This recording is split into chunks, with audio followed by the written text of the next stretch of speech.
can't remember the last time we saw a Disney movie. It was the best part of 12 months ago. It must have been, or at least 10, if not 12.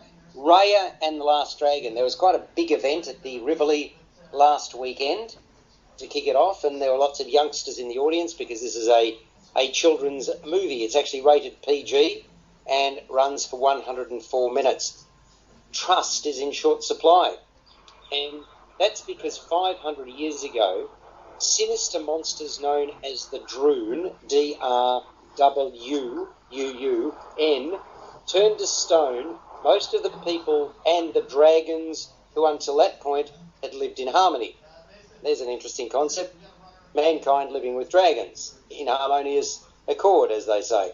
It was merely the collective energies and the special powers of 5 dragon siblings that saved the day. When it was all over, only the spirit of the most powerful of all of the dragons, Sisu, voiced by Aquafina, remained. And that remained in the form of a blue ball of energy. That is diligently guarded by Chief Benja, voiced by Daniel Day Kim, who's the kind-hearted ruler of what is called Heartland, 2 separate words. But the leaders of the other 4 lands that previously completed a congruous entity, Fang, Spine, Talon and Tail, believe the energy ball has special properties.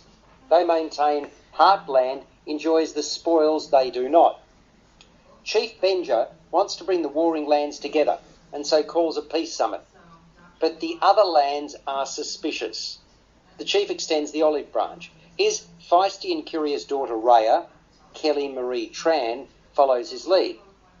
With a large number of representatives of all the lands gathered in front of them, she asks whether any are hungry. Namari, the voice of Gemma Chan, the warrior princess of the Fang land, steps forward, and the pair forge an immediate bond. However, if truth be told, Namari has another agenda. She's tricked Raya into believing that they are on the same page. Before long, as all 5 lands try to seize the orb, it lies broken in pieces, and once again the Droon are circling, sensing the end of mankind is near. In the tussle, Chief Benja is seriously wounded, turned to stone, leaving it to Raya to help save the day. With the help of her best friend and trusty mode of transport called, not surprisingly, Tuk Tuk, the voice of Alan Tudyk, a mix between an armadillo and a pill bug, Raya journeys for 6 long years to try to bring the scattered pieces of the energy ball together. And along the way, she manages to awaken the powerful and goofy young water dragon Sisu, who can transform into a human and is the last of her kind in existence. And also on Raya's side are a number of other disparate and colourful characters, including a toddler con artist, a 10-year-old entrepreneur, voiced by Isaac Wang, and a formidable giant, the voice of Benedict Wong. But before it's over, Raya will lock swords again with her arch-nemesis, Namari. That's it in a nutshell. Greg King, what do you think? I haven't caught up with this one yet. Sorry, Alex. Probably. Okay, well, let's kick it off with Peter Krausz. Okay, I always find these Disney animations very interesting because they spend a great deal of time fashioning a story that has a moral view about the world and has a happy ending, and also says a great deal, perhaps in many cases, like Mulan and other films, about culture and about what is power and how do you cede power and how do you wrestle with power. I think Raya and the Last Dragon is an interesting film, the way it develops that story, even though it is fairly glib in the way that it resolves itself at the end, but that is to be expected. The animation, and they use 2 styles of animation, the computer-based, wonderful-looking 3D animation and the flatter animation as well to tell the story. So I think visually it is a superbly created film. I just have a few little quibbles with the cultural Asian exploitational sort of aspects of the storyline, and whether it actually makes a great deal of sense, whether children will get a lot out of it, because it is fairly complex. And secondly, whether they'll respond to the great animation that is in the film. Exploitation. Perhaps you need to explain that a bit more. Why do you see that as exploitation? I just feel that there was that little bit of that classical Asian fighting. I mean, it's nice to see women involved in that storyline, but there just seemed to be that bit of stereotyping, and I think that's what disappointed me a little bit. I would have liked to have seen something less glib and less stereotyped. So overall, I enjoyed the film. It was very good, but I just feel that there are still issues about the way Disney is writing a lot of their animations. And Dave Griffiths, did you see exploitation?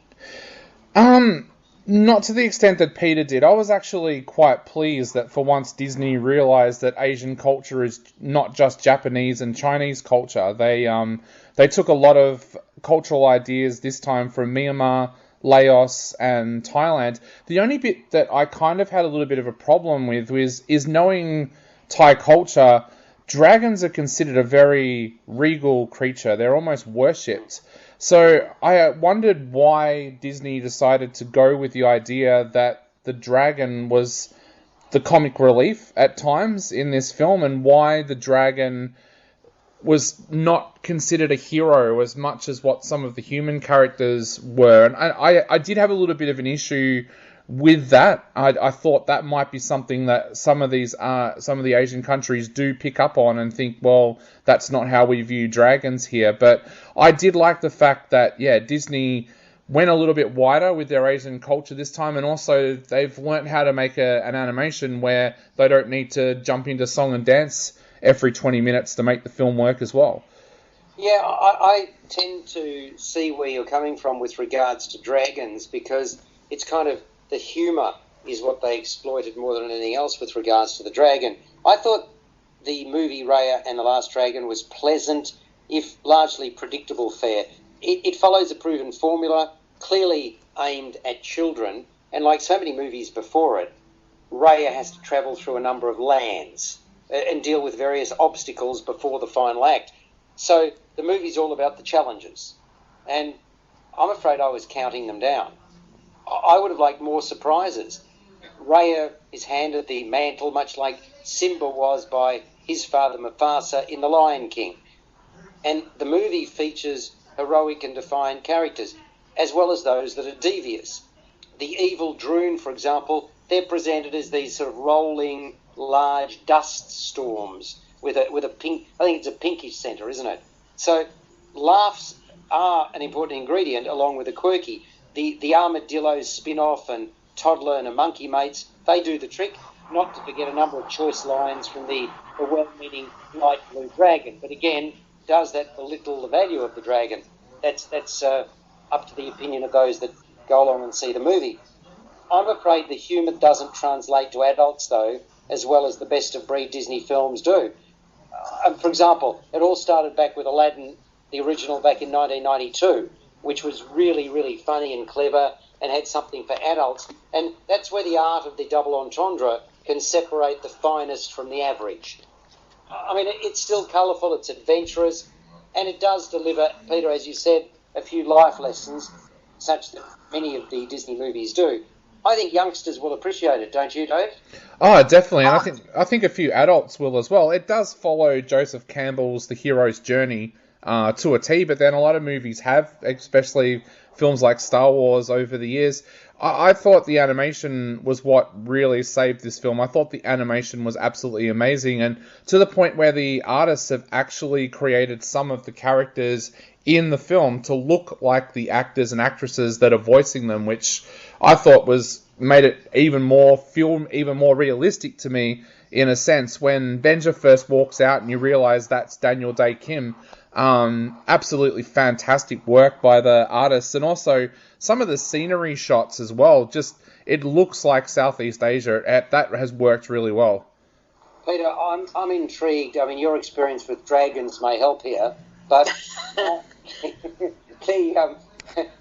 I'm not talking any human beings here. I wondered, fluffy dragon. That's kind of an interesting concept. It makes it a lot nicer when a dragon is fluffy, I reckon. I suppose so, and again, that's a Disney trademark. I was thinking a lot about How to Train Your Dragon, Yes. which was a good series of animations, and at least that had a little bit more oomph and emphasis to it, and made dragons perhaps more rounded in some respects. Look, I think the problem with this film, not that it's a major problem. Are you saying this gives dragons a bad name? Well, it's just dragging the name along, isn't it? It is. But yeah, you could see that coming. I'm about to fire you, Brett, and you realise that now. Oh, I'm burnt up by that. All right, so Give me a 4 out of 10. Okay, I just want to say one thing.